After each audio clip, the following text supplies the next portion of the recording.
Assalamu alaikum, family. Welcome to the Sajdah Monday morning motivation and meditation. I am your host, Sajdah Wendy Muhammad. Be a friend and tell a friend, and we'll be right back after a few short commercials and a beautiful prayer.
O Allah, guide me among those whom Thou hast guided aright, and preserve me among those whom Thou hast preserved, and befriend me among those whom Thou hast befriended. Bless me in whatsoever Thou dost grant me, and deliver me from the evil of what Thou hast judged. Surely Thou judgest, and none can judge against Thee, and he whom Thou befriendest is not disgraced.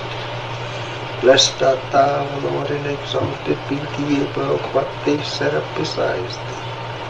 I bear witness, nothing deserves to be served besides Thee, and I bear witness that Muhammad is Thy servant and apostle.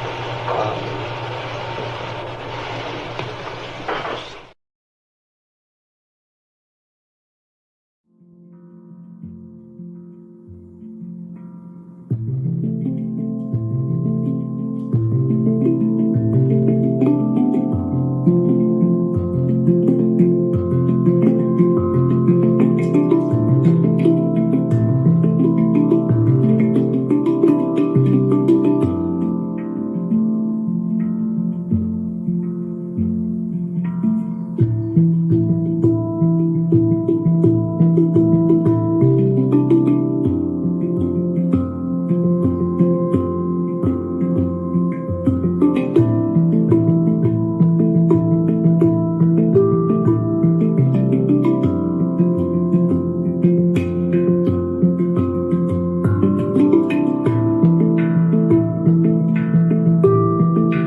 Assalamu alaikum, family. You're tuned into the Sajdah channel, and I am your host, Sajdah Wendy Muhammad. Welcome. Happy Monday to each and every one of you. I know that Friday and Saturday we were super focused on the plight of our family members in Northwest Indiana. And then I saw some posts of people in our southern Chicagoland area was like, where was all that energy for us when our power was down for 8 days? And I agree. And I wanted to make sure that today's meditation is dedicated to sending prayers and energy to on behalf of everyone, specifically here in the Chicagoland and Northwest Indiana area, who are suffering and have suffered from power outages. I even talked Saturday morning about task forces and self-governance committees that we need to start having in some of these municipalities. We don't traditionally like, many of us don't traditionally like the word separation, or when the Honorable Elijah Muhammad said we should separate, or even when, the Honorable Marcus Garvey was talking about a form of separation. But when Allah puts it in the mouths and the minds of his servants, his messengers, that means it's already happening. They're just here to convey to us what is happening. And so we see a form of that in essence in southern Chicagoland area, because they're in a lot of these cases, a lot of these villages and towns are occupied by Black people. They're governed by Black people. The majority of the population is Black. There are parts of Northwest Indiana, obviously not all, that where we find ourselves in that same case as well. And a lot of people are very critical because they say, yeah, but we're still under, the US government or whatever. And yeah, that's the case. But we all know that oftentimes when it comes to the distribution of resources, we are at the bottom of the list. And even if we are not at the bottom of the list intentionally, when the formularies are executed to determine how much federal resources go to each area, in most cases, our property values are severely undervalued. Low appraisals, low valuations, and that is part of the formulary that determines what gets distributed. So 9 times out of 10, we're going to get less anyway. So we have to start forming committees in our community that says, what do we do? How do we get the food and water out there? How do we distribute much needed goods and services to our people in the wake of a disaster? What is our emergency plan? How do we check on our elderly? It can't just be done on the fly. And so I'm saying that we need these task force in each of these communities that meet on a regular basis. I'm not saying necessarily, maybe they don't need to meet every month. Maybe they meet 4 times a year. Maybe they meet 6 times a year, but there needs to be a deployment plan and process. And I think that our Black mayors, our Black village leaders need to be making sure that these things are in place so that we know how to start supporting and taking care of ourselves in the wake of these disasters. I'm not talking about what other communities are doing. I'm specifically talking about us as Black people. And I know that oftentimes we get sucked up in the language of the needed, the downtrodden, the minority. But whenever we're sucked up in that language, we still end up at the bottom of the distribution list. And I'm saying that we have to start accepting our own, being ourselves, doing something for ourselves. And if we're finding ourselves in these villages and these cities where it's just all us, we got Black governor, Black village manager, primarily Black population, we better start thinking about how we're going to take care of ourselves. Because who's to say that the weather's going to change and get any better? And who's to say that these disasters are not going to continue? So with that, we want to be grateful this morning. Our focus and when I woke up and I was doing my prayers and my meditation, my general stuff that I do, something came to me so strong and just said, focus on gratitude. And so that's what we're going to take our time today and focus on. Many of us are struggling in businesses. Many of us are struggling to take businesses to the next level. Some of us are doing okay, but we're just trying to keep growing, and we want to give more and expand more. And we want to begin with gratitude for wherever we are, whatever struggle we're in the middle of, whether it's related to our business, whether it's related to a project, family member, a tragedy. We want to make absolute certain that we are being grateful. So in addition to being grateful for and sending energy to our family members in South Chicagoland area who are without power and dealing with damages, to our family members in Northwest Indiana who are without power and dealing with power outages and drama. Drama in the wake of the disaster. I also want us today, just this morning, we're going to completely focus on gratitude. We're not asking for anything.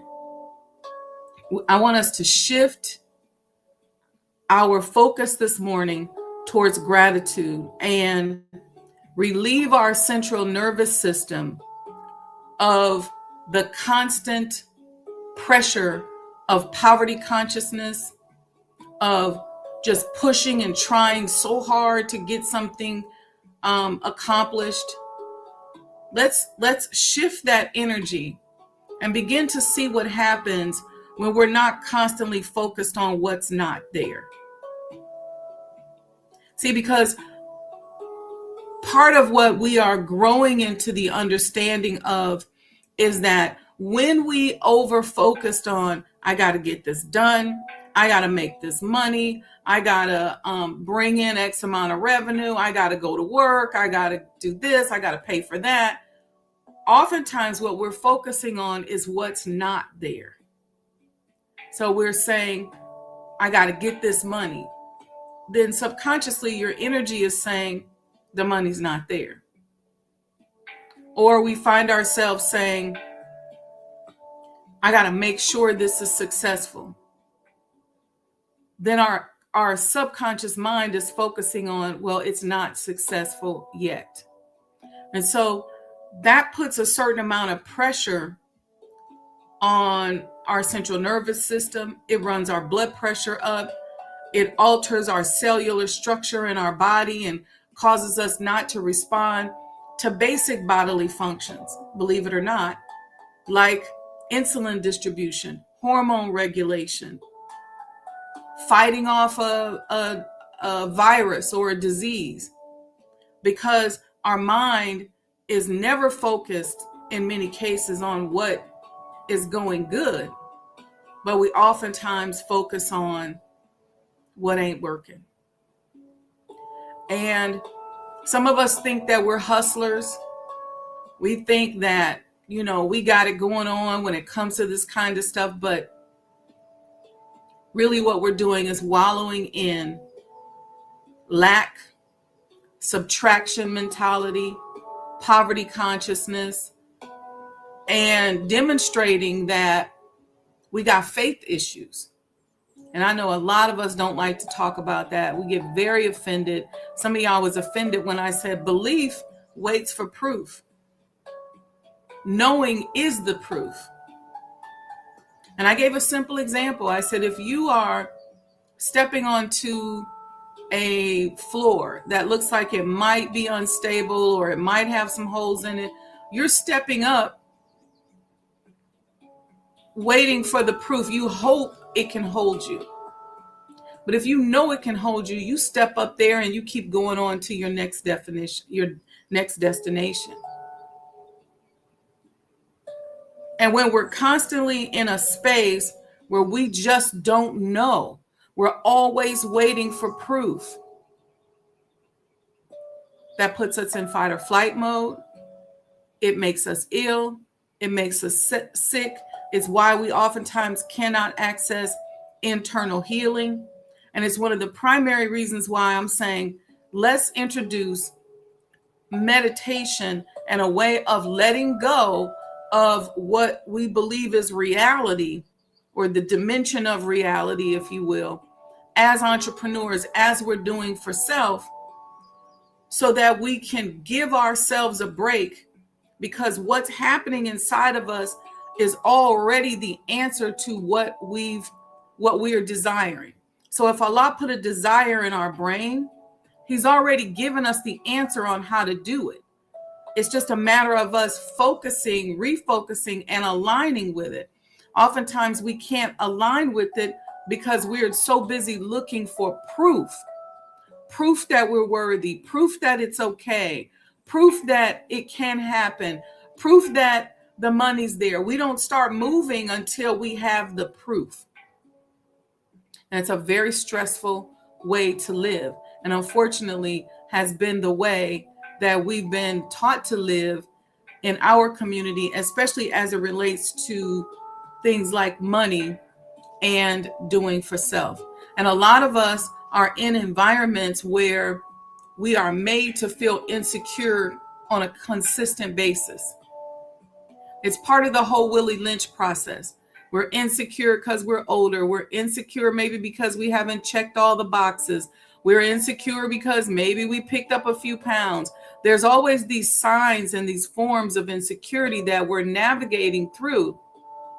And so instead of dancing in the midst of the pain and manifesting in the midst of the pain and being grateful in the midst of the pain, we're focused on what's wrong, what we don't have. And even those of us that are in leadership, whether we're in leadership in our business, in our family, in our church, in our mosque, in our organization, we have to shift the focus away from what people are not doing. Y'all know I say this all the time. We have to stop being the hypocrite police. We have to stop judging, because we are relegating the people up under us to a poverty consciousness, to a lack of confidence in self, because we're making them feel insecure for who and what they are. Let's start focusing on what is being done right and using that as a demonstration to show people what they can accomplish. Okay, you did great on the last project. Let's talk about some of those skill sets you deployed that helped you to be successful in the past. And let's take that and transfer that over to the new project.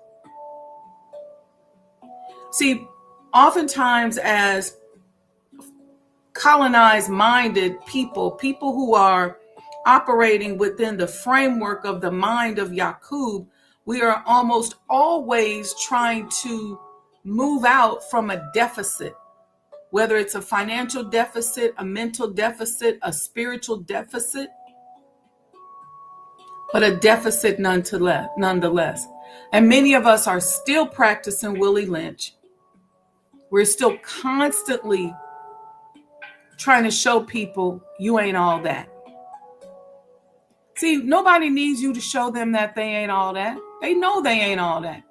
Maybe that's why they act like they all that. We gotta get out of that, especially in leadership, so that we can give people hope. You want, as a person of leadership, even as a parent, whatever your form of leadership is, when that person hears your voice, they should feel like they can do anything. They should feel access to hope and audacity and courage and strength.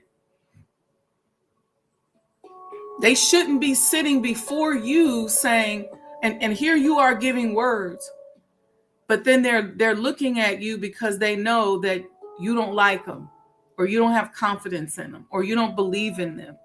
We have to get away from that. And those of us in leadership that master that will master the people. You'll master your companies. You'll master your businesses. you'll master your organizations. You will begin to manifest at a level that is incredible. And here's the thing. We have to work on people in our organization that inject doubt and inject negativity after you and I encourage and uplift people. Okay? So we have to work on that. We see that often where we have a powerful leader who comes out, fires us up, gives us motivation, makes us feel invincible, basically lets us know we can damn near walk on water. And then here comes the Willie Lynch. Here comes the deception. All right. So let's get out of that. Wherever you are in your life right now is exactly where you're supposed to be. It doesn't mean you're not going somewhere else. You may be even going through something that was designed to teach you something about yourself. You may not realize that you are functioning from a space of poverty consciousness until you get access to a project or something you're trying to do and you need to make it happen. That is the greatest blessing because that's your moment where you learn, oh, maybe my consciousness is not what I think it is. Maybe I don't love myself the way I think I should. Something to think about, okay? One other thing just came to my mind before we start our gratitude meditation.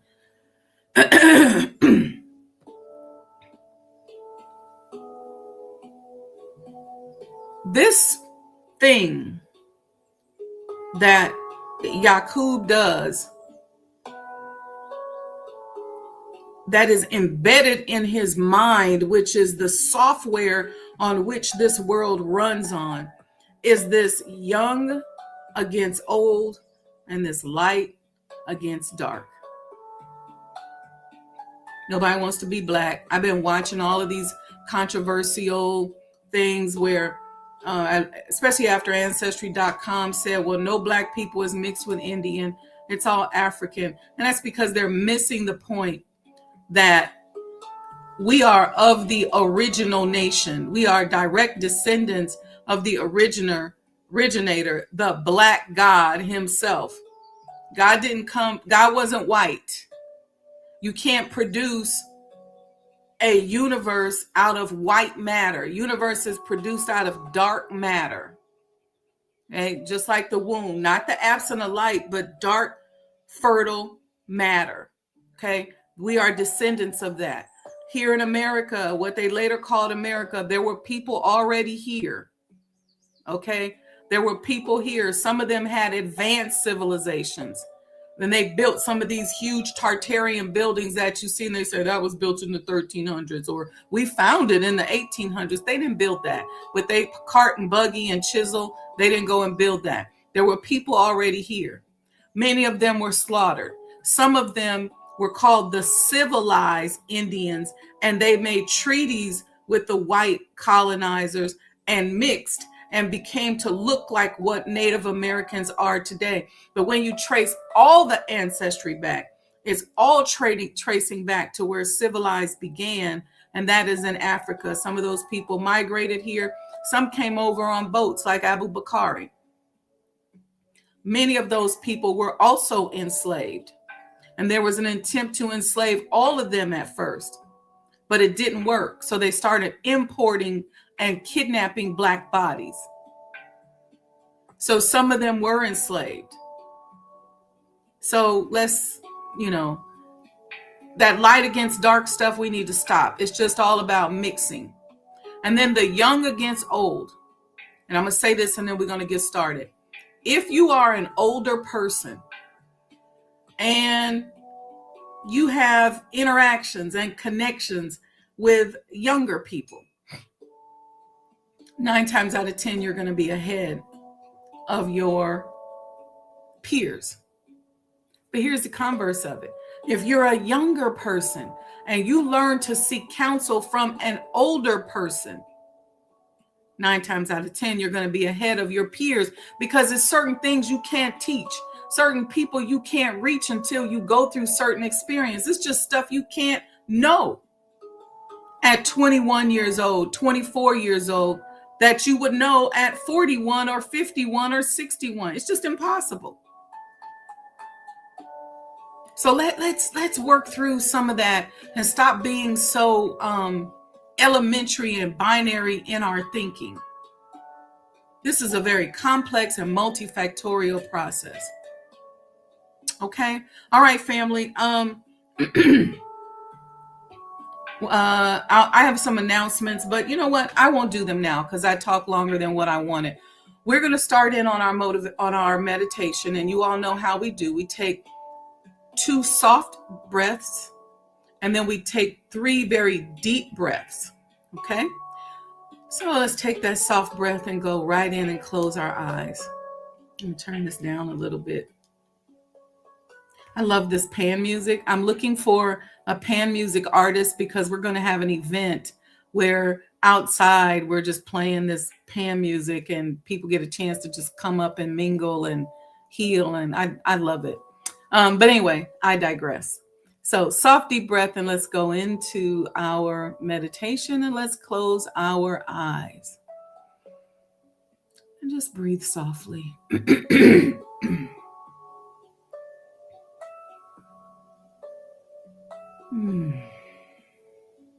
Relax.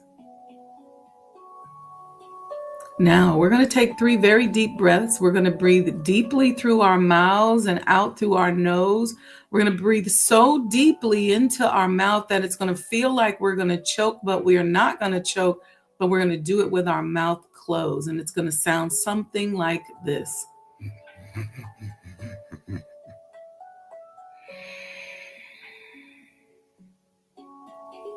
All right, try it with me.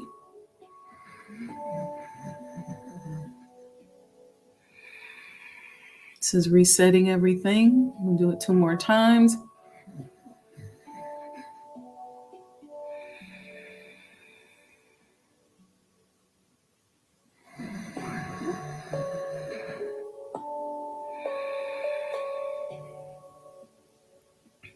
And relax.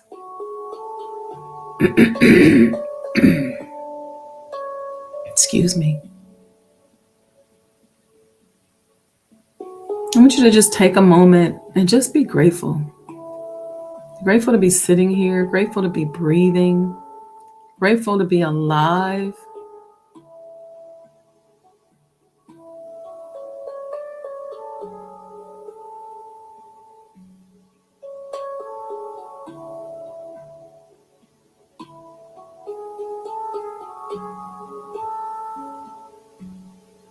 Let's be grateful for all the blessings that we have. More importantly, I want us to take a moment and wallow in the blessings that we did not even know were coming. You know, those blessings that just hit you and you're like, oh, Allah. Or maybe you say, wow. Or maybe you say, alhamdulillah. Or maybe you say, oh yeah, God is rolling with me. Whatever you say.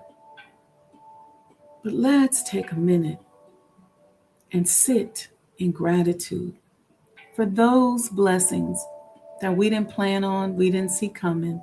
They just showed up.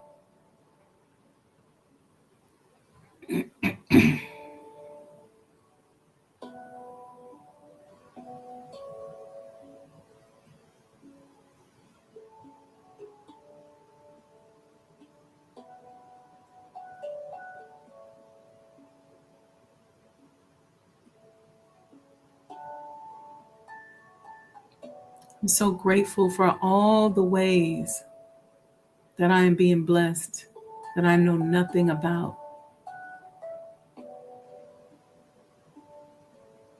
That money that's coming to us that we didn't know anything about. That lesson that taught us about the next level of our lives. That breath that we took that we didn't even know whether or not we'd be able to take it. That help that came to us just when we needed it. That parking spot that showed up as soon as we pulled up to our destination.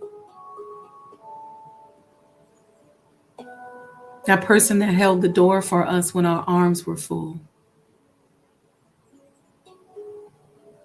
That clerk or waiter or waitress or staff person that smiled at us, gave us a little extra sauce.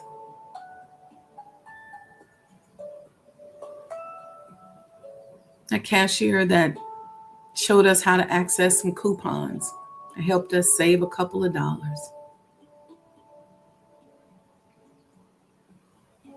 That parent that raised us, that taught us things that we didn't know we needed to know and maybe didn't really quite feel like hearing at the time.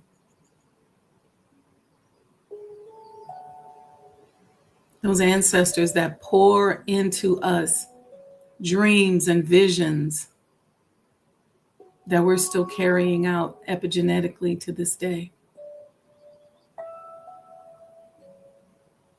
Those downloads that we get that give us a message, that tell us something.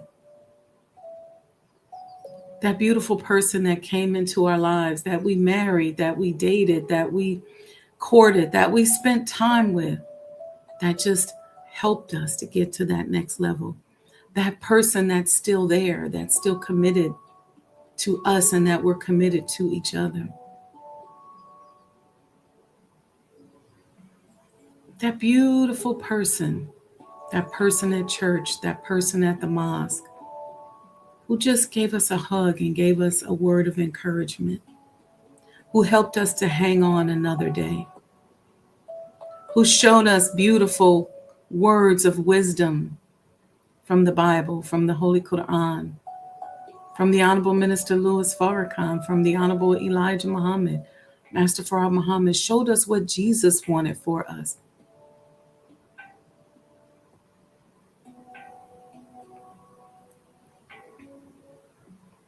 Let the breath that is flowing through you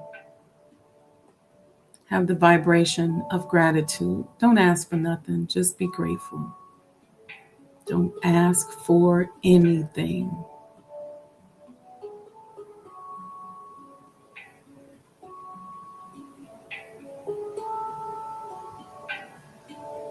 And here's the hack.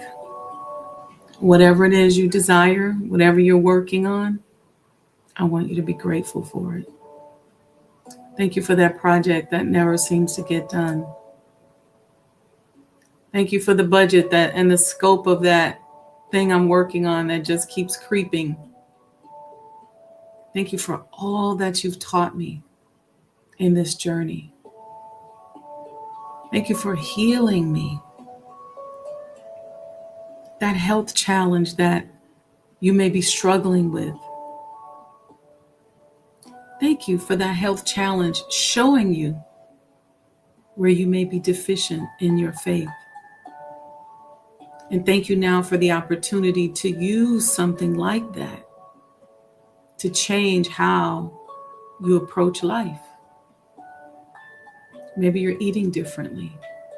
Maybe you're working out. Maybe you're thinking differently.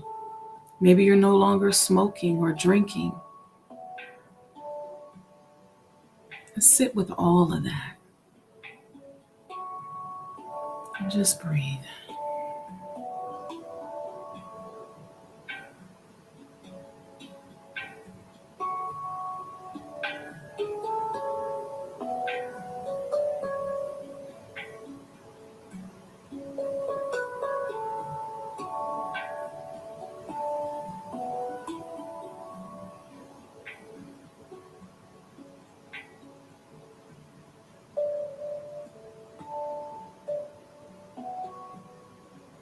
If we're 70 years old, 80 years old, 90 years old, 60, 50, 40, let's be grateful for making it this far.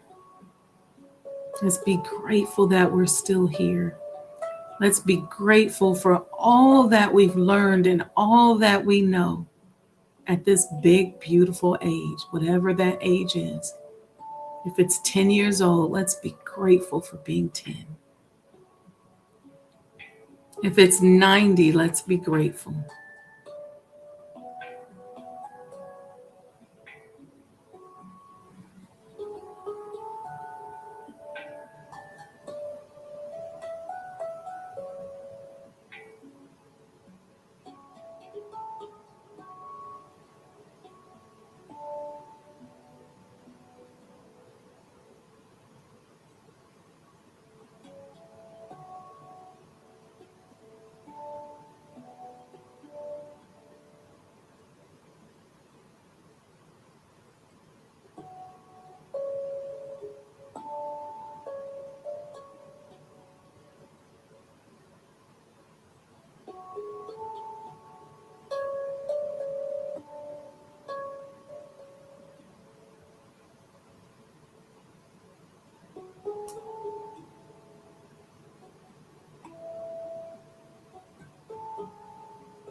If your thoughts flowing through your head, don't take a moment to entertain them.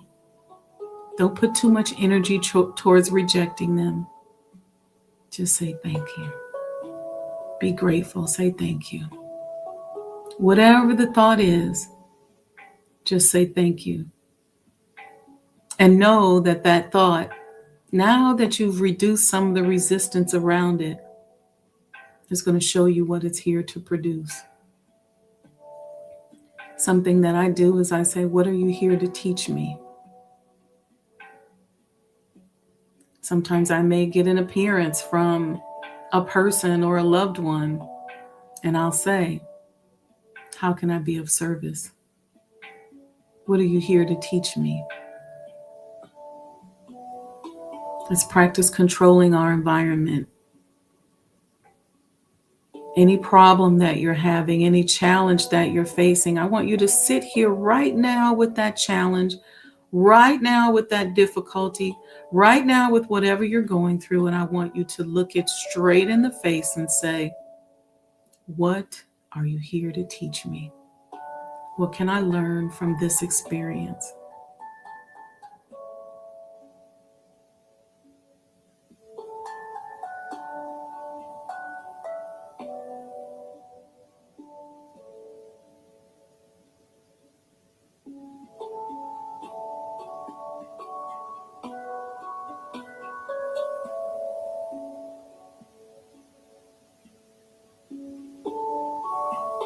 How can I be of service? How can I use what I've learned, what I've experienced, what I know to help others?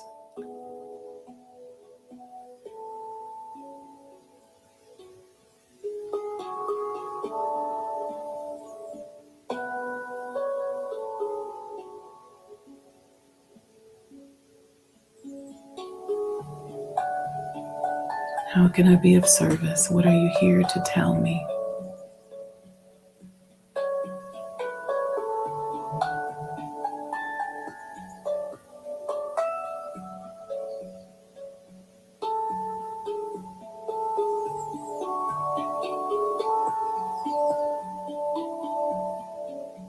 Now let's shift to love.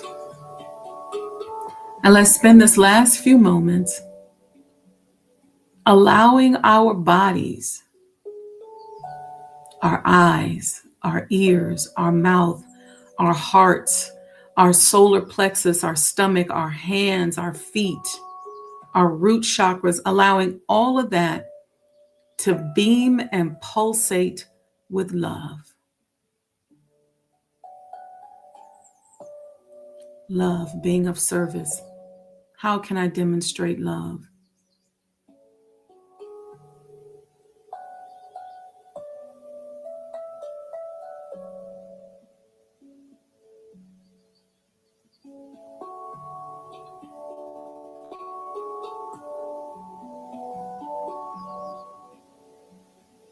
Keep breathing.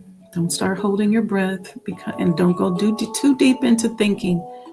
It's always thank you. It's always how can I be of service? How can I love? Don't go too deep into the details and the complications.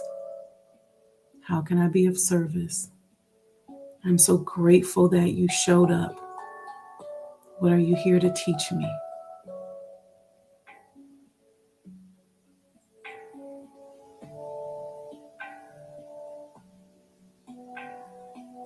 Whatever we're facing in our business, whatever we're facing in this life, what are you here to teach me?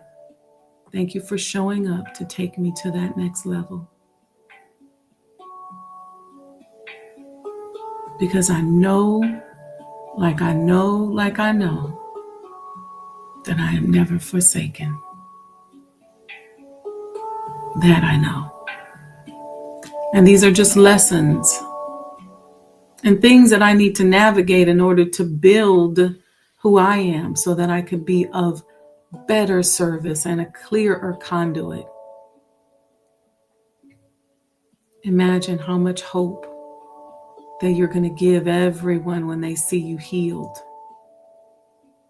Imagine how much hope you're going to give everyone when they see you've overcome that big problem. Imagine how much hope you're going to give people when you lose that weight, when they see you running and smiling and exercising. Look at the service and the work that you're going to be able to do just through your very presence when you overcome these things.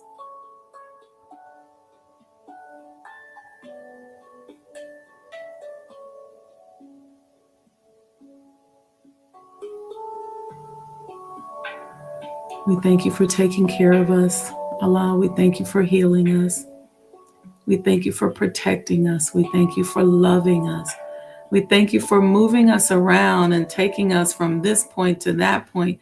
And we especially thank you for intervening in our affairs and in our lives when we thought we should be going one direction. And you showed us, this is the way over here. Thank you.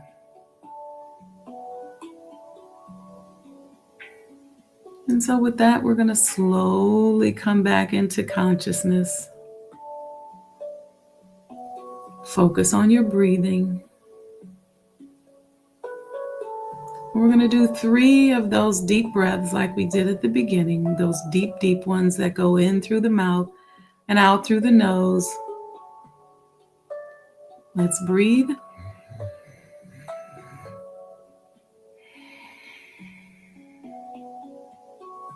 And with the exhale through the nose, I want you to just release.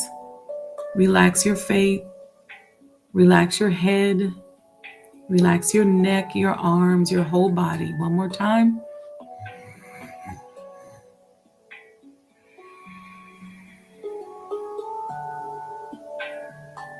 And last time.